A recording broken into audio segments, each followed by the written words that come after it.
It has been a joy to work with Powell and with Harris and with Drew and Kana and the entire McKinsey team, who has devoted philanthropically to this movement extraordinarily this year and will continue to do that.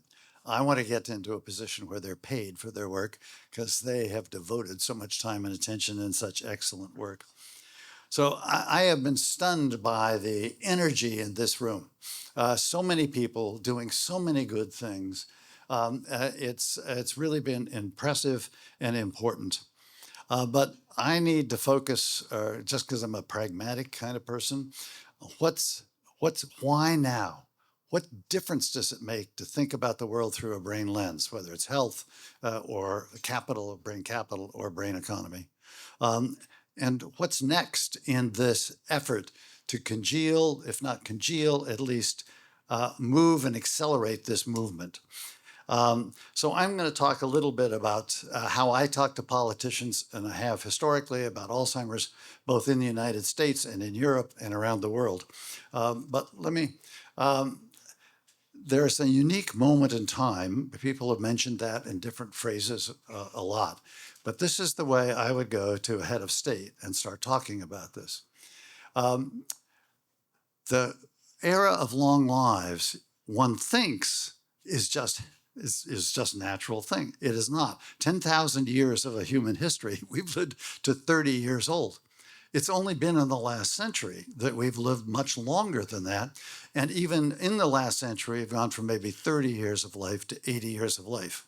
And of course, people are talking about how to extend that life to 120 years.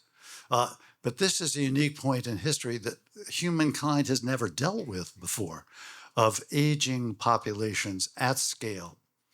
And so if you think about that, that's both a cost problem to health systems around the world, and the financial systems around the world are straining about that, every country in their own ways. But look what's happening in Europe. Working age populations are shrinking. Just imagine the seat of civilization, the seat of Rome, the seat of all of this. Europe has been driving human history for a very long time and still drives it to a very large extent. But their working age population is declining. Their material well-being in Europe is at risk. But Europe is not going to be alone in this particular proposition. It's happening in spades in China.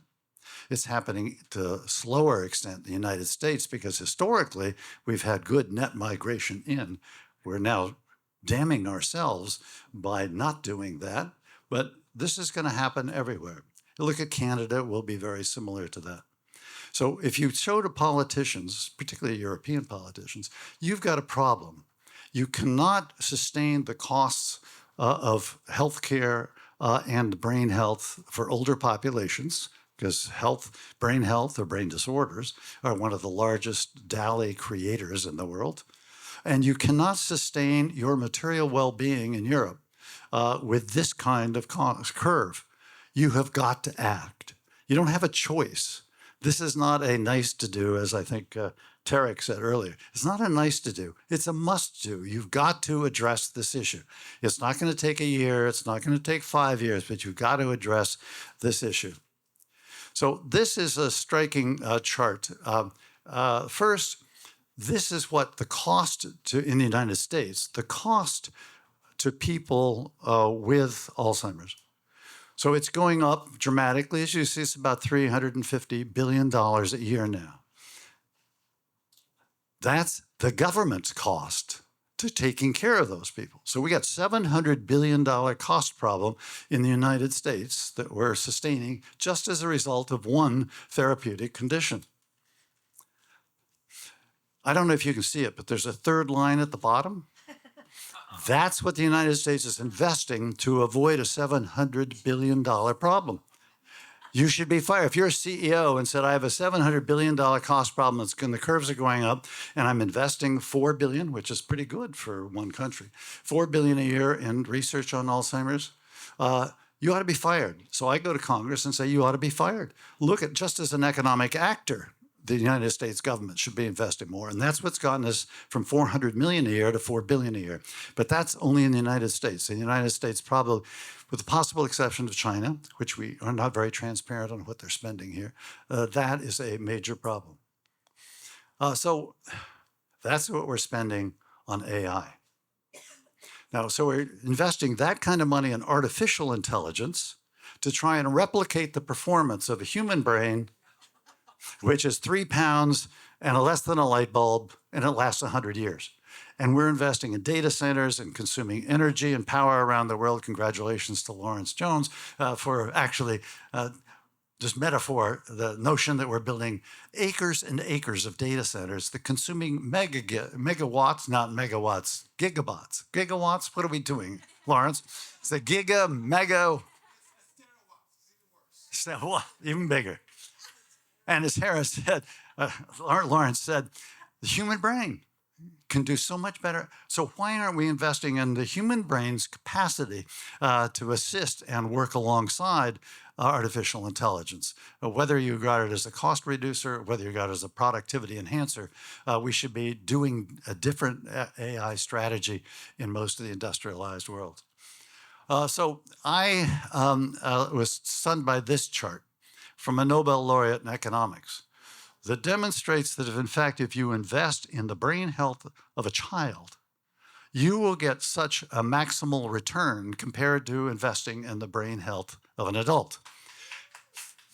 And so we should be taking a life course view of this and intervening and finding ways to think about how to intervene in brain health from infants and maternal health and in fetal health and nutrition, thanks to my friend Sarah Hoyt for really, and the folks at Sodexo, thinking about this that is an intervention that crosses all of these things, but they'll be different at different stages of life, but thinking about how to do this in a life course way. We can now discern, I am told, in the first 6 weeks of life, microbiome disturbances in an infant, which has lifelong consequences to their brain.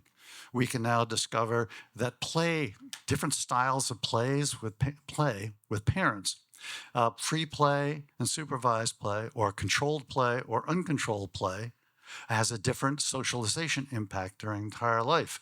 And so Singapore has now taken the play intervention at a population level to understand how it is that we can educate young mothers on how to play with their children in a way that will create a socialization capacity across their entire life course. So we have to think about this as a life course. So our systems, the existing systems, were built for treatment interventions of symptomatic diseases.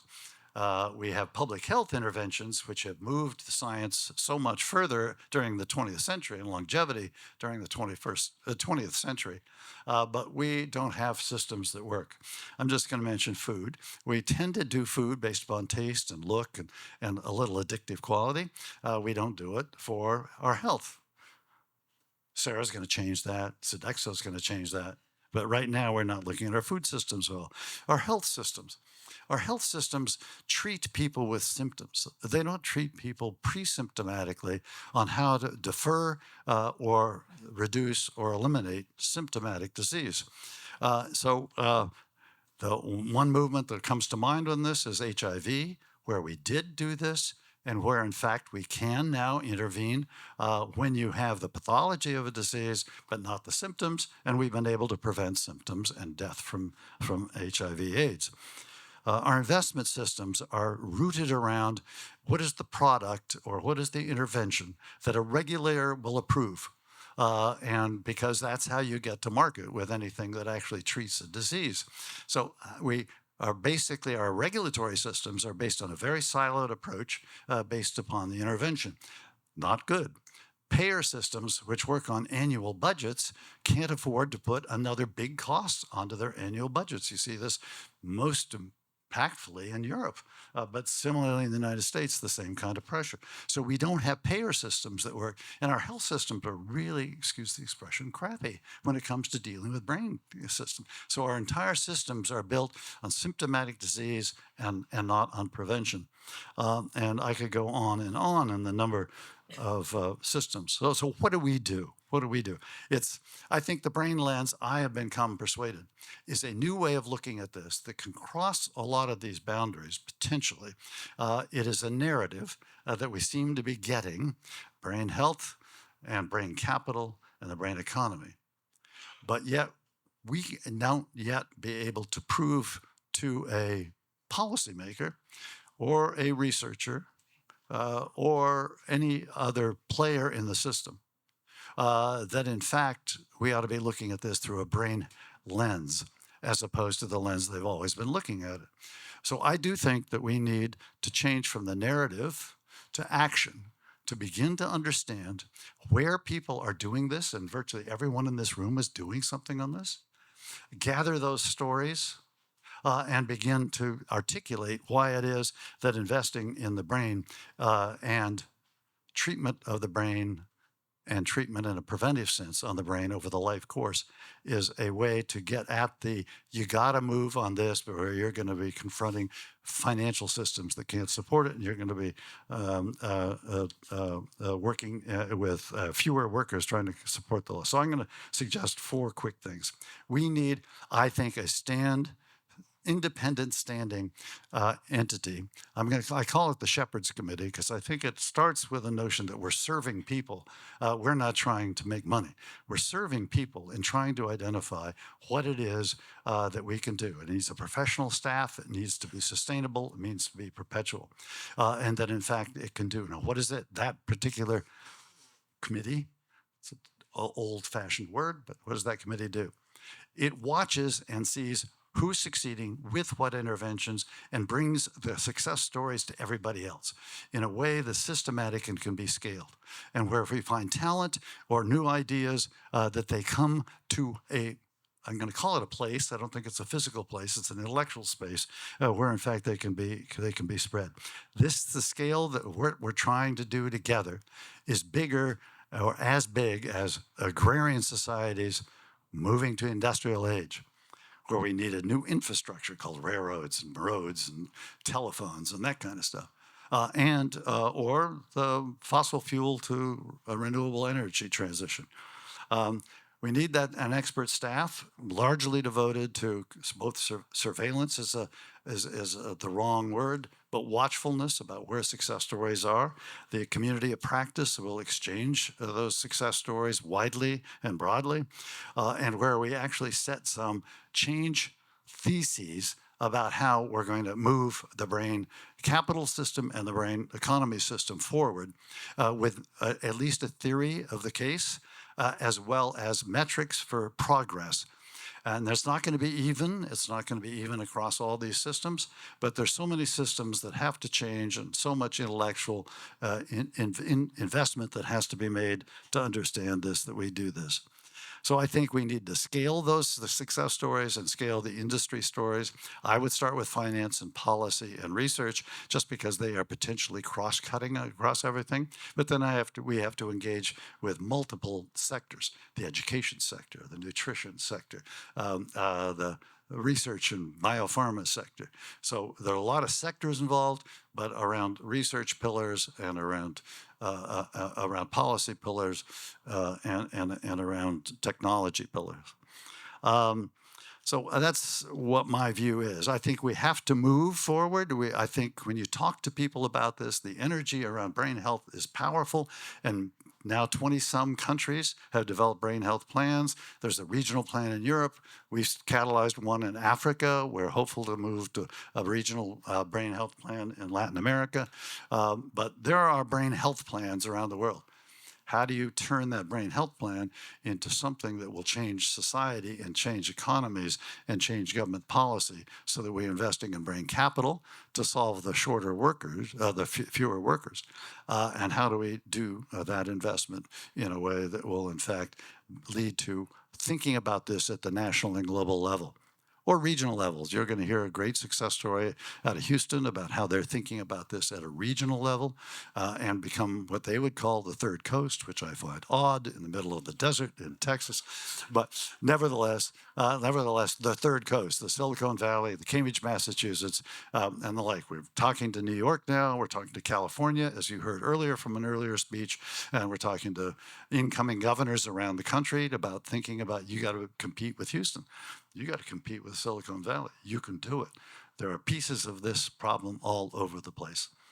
I just think the energy here is here. We have to take the energy and the ideas that have come out of just today as an example, and not just do it every 3 months at some convening. The next one, there's one in Lausanne, Switzerland in October. There's one at the G20 in South Africa in November. There's going to be another, the Davos 2026. We'll have the Brain House again at Davos. But that's not enough. We can't just meet every quarter and say we're making progress. We have to measure ourselves. We have to hold ourselves responsible. We have to look to a series of trusted people who are beginning to articulate this. But those trusted people have got to regard themselves as servants to a movement, and so broadly consultative with all the ideas and energy that come out of rooms like this. But this room has been spectacular. And again, I come back to the conveners, Powell, Harris, Drew, Kana, Enomoto, and the whole McKinsey team. Thank you so very much.